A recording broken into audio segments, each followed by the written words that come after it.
बच्चों, आज के इस वीडियो में आपका बहुत बहुत स्वागत है।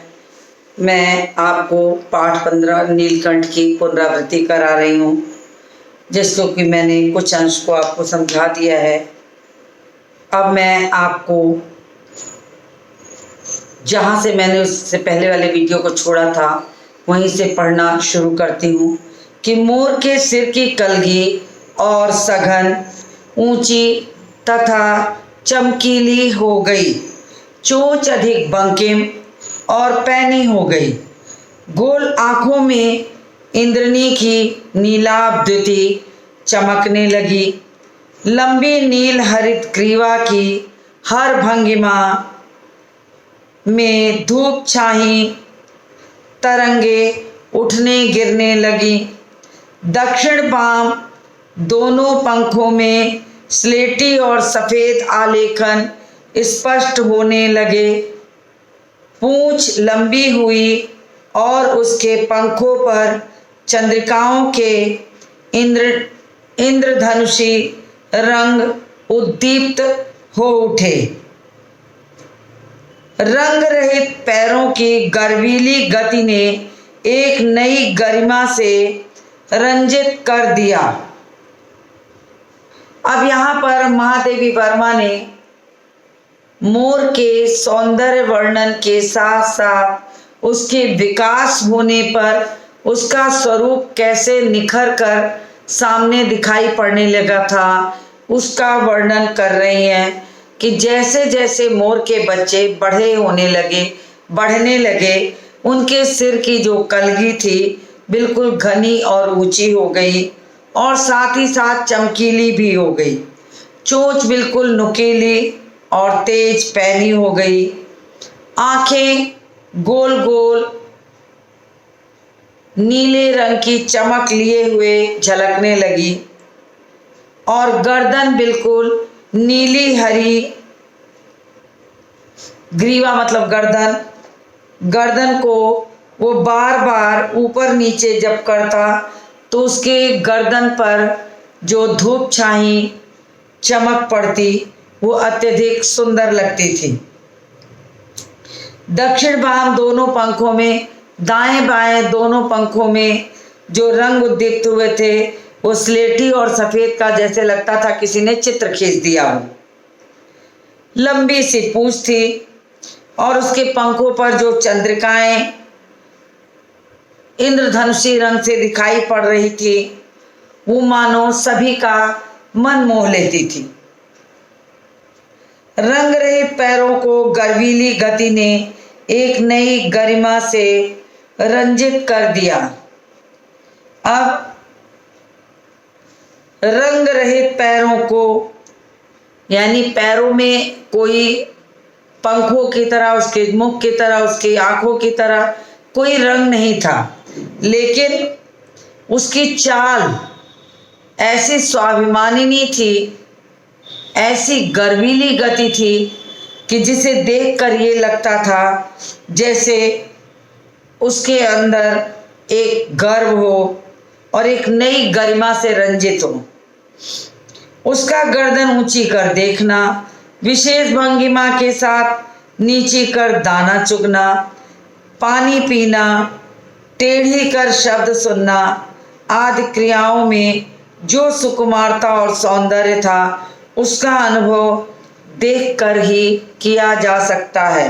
अब इन्होंने कहा कि पैरों में कोई रंग नहीं था, लेकिन पैरों की जो गति थी वो अपने में बिल्कुल अनोखी दिखाई पड़ती थी और अपनी गर्वीली गति से, अपनी गर्वीली चाल से, घमंड से युक्त ऐंठी हुई जो उसकी चाल थी, उससे उसका जो बार बार गर्दन ऊंची करके देखना, फिर विशेष भंगिमा, विशेष हाव भाव के साथ नीचे झुककर पानी पीना, दाना चुगना और गर्दन टेढ़ी करके किसी भी बात को सुनना, ऐसा लगता था जैसे वो सब कुछ समझ रहा हो और वो सबकी बातों को सुन रहा हो।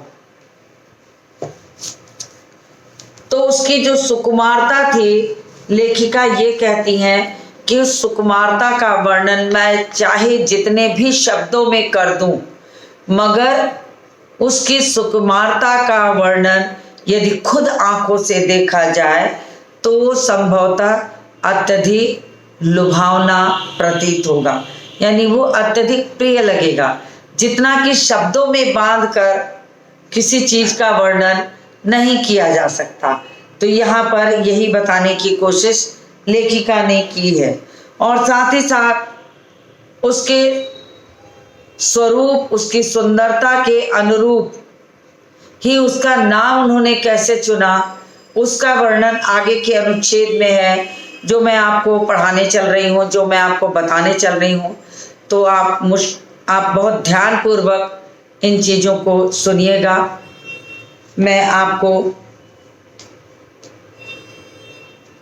बताती हूँ कि इतने सौंदर्य के बाद लेखिका ने कहा कि जो सुकुमारता इन पक्षियों में दिखाई पड़ रही थी, उस सुकुमारता का वर्णन सिर्फ अनुभव द्वारा किया जा सकता है।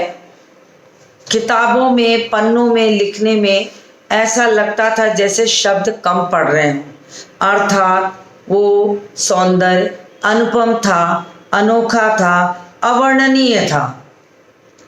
आगे उन्होंने क्या कहा, मोरनी का विकास मोर के समान चमत्कारिक तो नहीं हुआ, परंतु अपनी लंबी धूप छाई गर्दन, हवा में चंचल कलगी, पंखों की श्याम श्वेत पत्रलेखा, मंथर गति से वह भी मोर की उपयुक्त सहचारिणी होने का प्रमाण देने लगी। अब लेखिका ने मोरनी के स्वरूप का वर्णन करते हुए कहा है कि मोरनी का विकास मोर के समान चमत्कारिक तो नहीं हुआ, यानी आश्चर्य में डालने वाला तो नहीं लगा, चमत्कारिक शब्द है, चमत्कारिक यानी आश्चर्य में डालने लायक।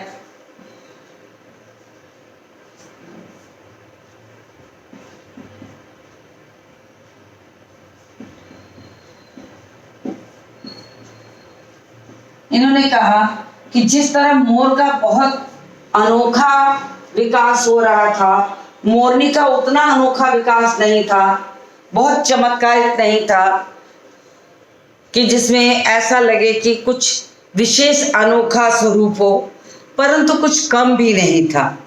उन्होंने कहा कि उसकी जो लंबी धूप छाई गर्दन थी, धूप छाई गर्दन का मतलब हुआ कि उसकी गर्दन पे जो हरे और नीले रंग के जो मिला जुला सा रूप उसकी गर्दन पे दिखाई देता था।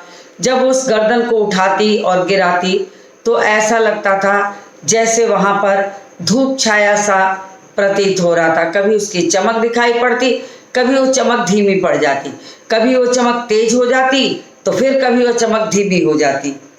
तो और हवा में उसकी जो कलगी थी वो लहरा रही थी। पंखों की श्याम श्वेत, श्याम श्वेत दो शब्द बताए हैं यहाँ, श्याम श्वेत। श्याम का मतलब होता है काला और श्वेत का मतलब होता है सफेद।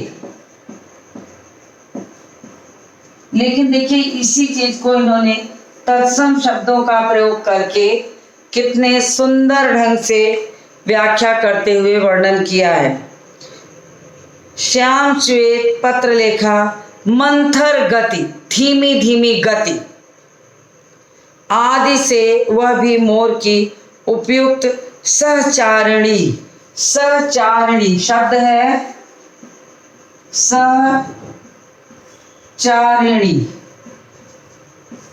सह मतलब साथ, चारिणी मतलब चलने वाली, तो सह साथ चलने वाली,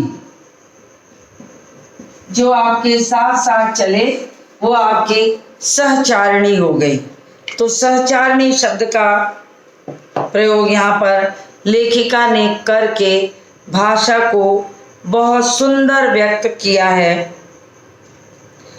उपयुक्त सहचारिणी होने का प्रमाण देती थी, कहने का मतलब मोर के साथ साथ रहकर उसकी अर्धांगिनी होने जैसा जो भाव होता है, सहचारिणी होने का जो भाव होता है, वो बिल्कुल उसके भीतर दिखाई देता था। सौंदर्य के साथ साथ उसका विकास मोर की तरह बहुत आश्चर्य में डालने वाला नहीं था, परंतु अपने सौंदर्य से वो बिल्कुल मोर की सहचारिणी प्रतीत होती थी। अब देखिए, नीलाभ ग्रीवा के कारण मोर का नाम नीलकंठ रखा और उसकी छाया के समान रहने के कारण मोरनी का नामकरण हुआ राधा। तो इन्होंने एक बहुत अच्छी बात कही कि नीलकंठ पड़ा किसके कारण? नीलाभ ग्रीवा के कारण। नीलाभ यानी नीली, ग्रीवा के कारण मोर का नाम नीलकंठ और साथ साथ विचरण करने के कारण मोरनी का नाम राधा पड़ा। देखिए,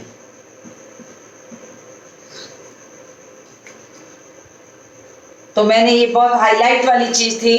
आपको ये प्रश्न पूछा जा सकता है कि मोर का नाम क्या था?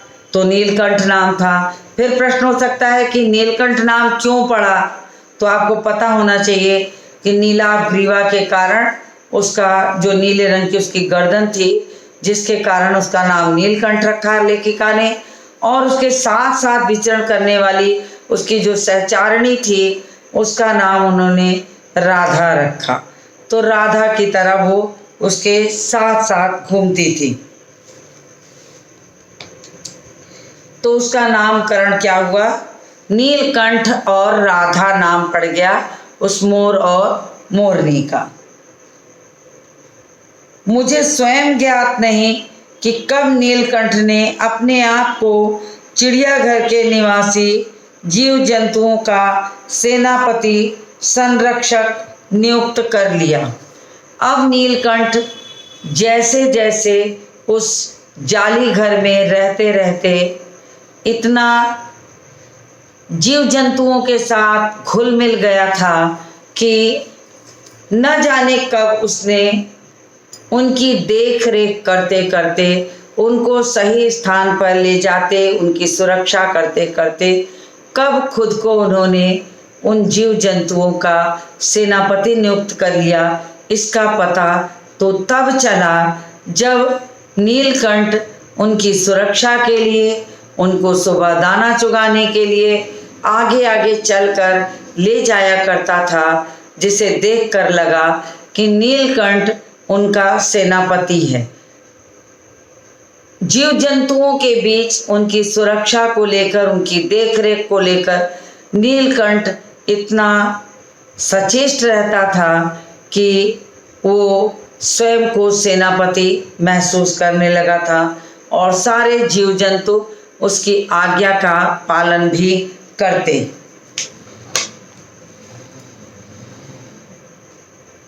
सवेरे ही वह सब खरगोश, कबूतर आदि की सेना एकत्र कर उस ओर ले जाता जहां दाना दिया जाता और घूम घूम कर मानो सबकी रखवाली करता रहता। किसी ने कुछ गड़बड़ की और वह अपने तीखे चंचु प्रहार से उसे दंड देने दौड़ा। अब लेखिका ने कहा कि नीलकंठ ने तो अपने आप को सारे जीव जंतुओं का सेनापति नियुक्त कर दिया था और सवेरे सवेरे नीलकंठ की क्या जिम्मेदारी थी, तो उसकी जिम्मेदारी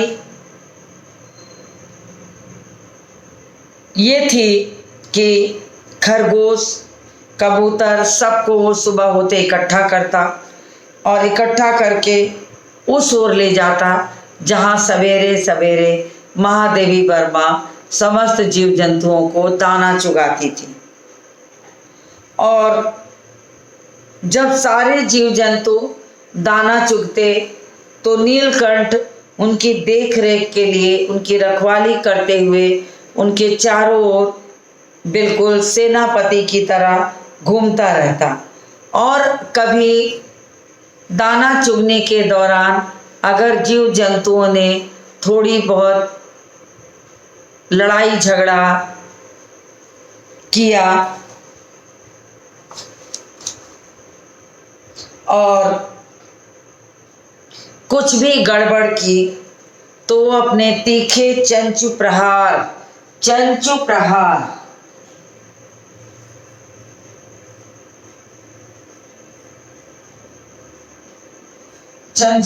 का मतलब होता है चोंच से चोट करना, प्रहार करना, मारना या प्रहार करना।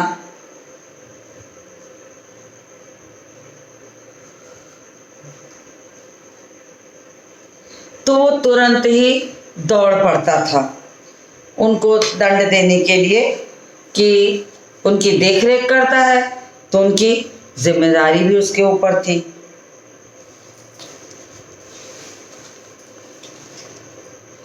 अब देखिए आगे क्या होता है। खरगोश के छोटे बच्चों को वह चोंच से उनके कान पकड़कर ऊपर उठा लेता था और जब तक वे आर्त क्रंदन जोर से रोने न लगे, बहुत द्रवित स्वर में, बहुत तीखी आवाज में, दुख से भरी आवाज में, आर्त क्रंदन यानी हृदय से चीख चीख कर रोना। तो खरगोश के छोटे बच्चों को वह चोंच से उनके कान पकड़कर ऊपर उठा लेता और तब तक उठाए रहता जब तक वो बहुत ही अधिक दुखी होकर रोने न लगते।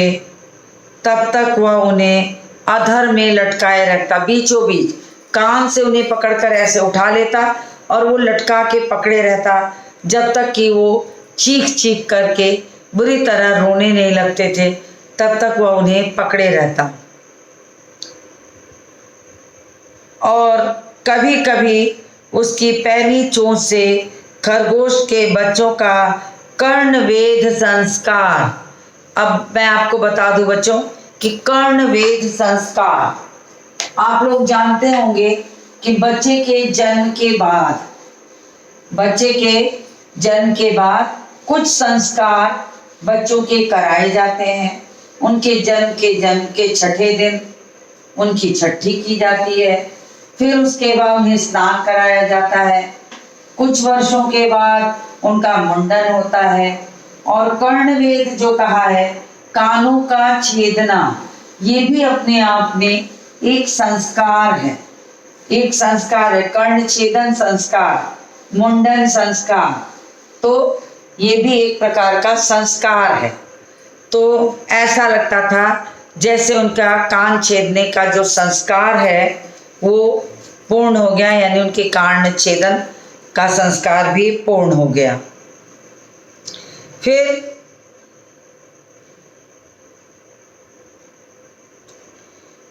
कर्णवेध संस्कार हो जाता था, पर वे फिर कभी उसे क्रोधित होने का अवसर न देते। जब कभी नीलकंठ छोटे जीव जंतुओं को दंड देता तो वो बिल्कुल सहम जाते और ऐसे सहम जाते कि फिर दोबारा उसे यानी नीलकंठ को, दोबारा नीलकंठ को कभी भी नाराज होने का अवसर नहीं प्रदान करते थे। ये था उस नीलकंठ के प्रति सम्मान, ये था उस नीलकंठ के प्रति उसकी जो सेनापतित्व का जो भाव था, जिसे सभी जीव जंतुओं ने स्वीकार किया था, ये यहाँ पर दिखाई पड़ता है। फिर देखिए आगे क्या होता है। दंड विधान के समान ही उन जीव जंतुओं के प्रति उसका प्रेम भी असाधारण था।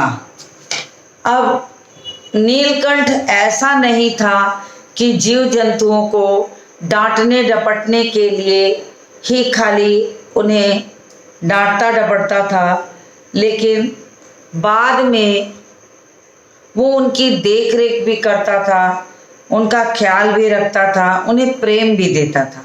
इसका उदाहरण पाठ में आगे दिखाई पड़ता है।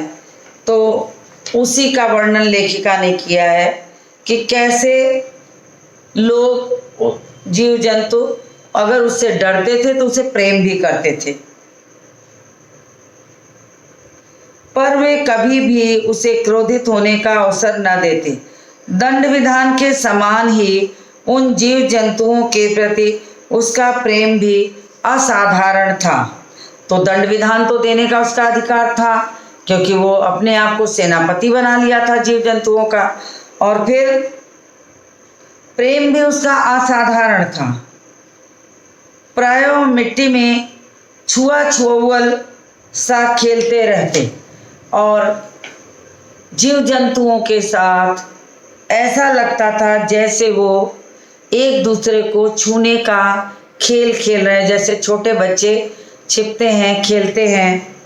उसी का वर्णन करते हुए यहाँ कहा है कि जैसे वो खेलने को उसके साथ उतावले हुए रहते थे। ऐसी किसी स्थिति में एक सांप जाली के भीतर पहुंच गया। सब जीव जंतु भागकर इधर उधर छिप गए। केवल एक शिशु खरगोश सांप की पकड़ में आ गया। अब यहाँ पर लेखिका ने जो उदाहरण दिया है, उस उदाहरण के द्वारा वो ये स्पष्ट करना चाहती हैं कि जीव जंतुओं को वो सिर्फ दंडित ही नहीं करता था, बल्कि उनकी देखरेख करता था, उन्हें प्रेम करता था, उन्हें दाना चुगाता। तो ऐसा लगता था जैसे वो उन्हें प्रेम भी उतना ही करता है। और अब उस पे नीलकंठ का एक उदाहरण दिखाया गया है कि एक दिन किसी स्थिति में एक सांप जाली घर के भीतर पहुंच गया, और सांप का पहुंचना ही था कि सारे जीव जंतुओं में हड़कंप मच गई। जो जहां पाए वहां भागने लगे, लेकिन एक नन्हा सा शिशु खरगोश यानी खरगोश का बच्चा जो बिल्कुल छोटा था, वो उसकी पकड़ में आ जाता है। और जब पकड़ में आ जाता है तो सांप ने उसे मुंह में दबा लिया। अब निगलने के प्रयास में सांप ने उसका आधा पिछला शरीर तो मुंह में दबा रखा था, और शेष आधा जो बाहर था उसमें उससे ची ची का स्वर भी इतना तीव्र नहीं निकल सकता था कि किसी को स्पष्ट सुनाई दे सके। अब होता क्या है कि जब जाली घर में सांप पहुंच जाता है और इसकी भनक नीलकंठ को लग जाती है, और क्योंकि उसने एक शिशु खरगोश को पकड़ लिया था और आधा शरीर उसका, उसके पिछला शरीर जो था मुंह में दबा था और आधा शरीर जो था वो बाहर लटक रहा था, और वो उसी में बड़ी धीमी धीमी आवाज में गले से स्वर निकाल रहा था, ची ची कर रहा था, ताकि कोई उसकी मदद के लिए आ जाए। हालांकि ये स्वर स्पष्ट नहीं हो रहा था, मगर ये लग रहा था जैसे खरगोश का जो बच्चा है वो कष्ट में है और उसके गले से ची ची की आवाज़ निकल रही है। और वो आवाज़ इतनी धीमी थी सांप के मुंह में दबा लेने के कारण कि किसी को स्पष्ट सुनाई दे सके तो बहुत बड़ी बात है। नीलकंठ दूर ऊपर झूले पर सो रहा था। अब नीलकंठ उस जाली के दरवाजे में तो नहीं रहता था, क्योंकि वो बड़ा हो चुका था। तो वो क्या करता था, जो वहाँ पर एक जाली का दरवाजा था, उसके पास झूले पर वो आराम से सो रहा था। तभी उसके चौकन्ने कानों से ने बड़े धीमे धीमे मंद मंद स्वर में आती हुई आवाज को पहचान लिया। जैसे ही नीलकंठ ने उस आवाज को पहचाना, वह पूंछ पंख समेट कर सर से एक झपट्टे से नीचे आ गया। तो अब वो मदद कर, जैसे ही उसके कान में खरगोश, शिशु खरगोश की आवाज पड़ती है, उसे समझ में आ जाता है कि किसी न किसी जीव जंतु को अवश्य कोई कष्ट है, जिसके कारण वो आवाज स्पष्ट रूप से नहीं दिखाई पड़ रही, या कहना चाहिए नहीं सुनाई पड़ रही। फिर भी नीलकंठ के कानों में वो आवाज कहीं न कहीं से पड़ जाती है और नीलकंठ बिल्कुल बेचैन हो जाता है उस नन्हे से खरगोश को बचाने के लिए। तो वो बिल्कुल अपने पूंछ पंख को समेटकर आराम से नीचे उतर आता है और एक झपट्टे में नीचे आ गया। संभवतः अपनी सहज चेतना से उसने समझ लिया था कि सांप के फन पर चोंच मारने से खरगोश भी घायल हो सकता है। अब जिस स्थिति में सांप ने उस खरगोश के बच्चे को पकड़ रखा था, उसे देखते हुए ऐसा ही लगता था कि जैसे नीलकंठ जो है उस सांप के बच्चे को छुड़ाने के लिए बिल्कुल बेचैन है और मुंह में दबे दबे वो खरगोश का बच्चा जो था, इतने प्रहार उसने सह लिए कि वो बिल्कुल अधमरा हो गया था और उसकी पकड़ ढीली पड़ते ही खरगोश का बच्चा मुख से निकल तो आया, परंतु निश्चेष्ट सा वहीं पड़ा रहा।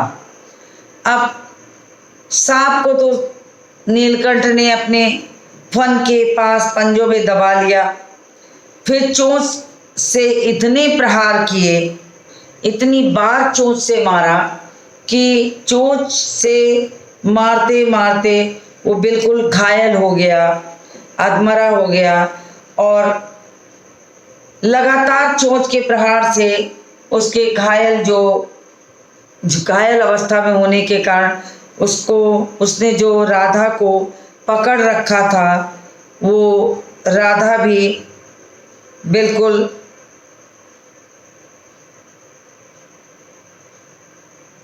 खरगोश के बच्चे का मुख से जो निकालना था बिल्कुल निश्चेष्ट वहीं पड़ा था और राधा को ये समझ में नहीं आ रहा था कि वो कैसे नीलकंठ की सहायता करे। लेकिन नीलकंठ चोंच से प्रहार करते करते अंततः उस सांप के 2 टुकड़े कर देता है, खंड खंड कर देता है। और जब सांप मर के खंड खंड हो जाते हैं तो उसकी पकड़ मुंह से ढीली पड़ जाती है और खरगोश का जो बच्चा रहता है वो उसकी पकड़ से छूट जाता है। लेकिन सांप के मुख में दबे दबे उस खरगोश के बच्चे की हालत जो रहती है बहुत बुरी हो जाती है, वो घायल हो जाता है। अब नीलकंठ ने यहाँ पर अपना प्रेम जीव जंतुओं के प्रति तो दिखाया ही, वो कैसे जीव जंतुओं को प्यार करके उनकी देखरेख करता था, कष्ट पड़ने पर उनके मदद के लिए खड़ा रहता था। जैसे वो सांप के मुख से खरगोश के बच्चे को बचाने के लिए कितना प्रयास उसने किया, ठीक वैसे ही वो हमेशा जीव जंतुओं की मदद के लिए अपने आप को तैयार रखता था। इतना घायल हो चुका था खरगोश का बच्चा कि जब मुख से छूटता है तो बिल्कुल निश्चेष्ट, हिलता डुलता नहीं है, जैसे उसमें कोई हरकत ही ना हो। अर्थात सांप के मुंह में इतनी देर तक दबे दबे जो खरगोश का बच्चा था वो घायल हो चुका था, रक्त बह रहा था उसके चमड़े से, तो वो पूरी तरीके से कस के उसे दबा रखा था। लेकिन अचानक नीलकंठ के लगातार प्रयास से उसके मुख से जो जीव था, जो मुख में दबा था, यानी खरगोश का बच्चा, वो उसकी पकड़ ढीली होते ही छूट गया। और छूटते ही नीलकंठ, सांप तो मर चुका था, नीलकंठ ने उसे अपने पंखों में छिपा करके पूरी रात उसकी सेवा की, उसकी देखरेख की। तब कहीं जाकर उस खरगोश के बच्चे को ये लगा कि जैसे वो अपनी माँ की गोद में सोया हो। तो ये प्रतीत होता है। उसकी पकड़ ढीली हो गई, बच्चा मुख से निकल जाता है, लेकिन उसके अंदर बिल्कुल चेतना नहीं रहती है। तो देखिए यहाँ पर लेखिका ने किस तरह मोर मोरनी के जीवन की घटनाओं को कितने सुंदर ढंग से व्यक्त किया है कि किस तरह से मोर जीव जंतुओं का सेनापति था, कैसे उनकी देखरेख करता था इत्यादि। तो मैंने आपको नीलकंठ और राधा बनने तक, यानी मोर मोरनी के बच्चों का नीलकंठ और राधा नाम में परिवर्तन होने तक की घटना, कहानी की विषय वस्तु को आपको समझा दिया। साथ ही साथ नीलकंठ के अंदर जो जीव जंतुओं के संरक्षण का भाव था, वो अपने आप को सेनापति बनाकर जैसे उन्हें संरक्षण प्रदान करता था, उसका भी उदाहरण मैंने आपको बता दिया कि जब सांप के ने खरगोश के बच्चे को पकड़ लिया। तो यहाँ तक की घटना हो चुकी है। तो आज के इस वीडियो को मैं यही समाप्त करती हूँ और मिलती हूँ आपसे अगले वीडियो में।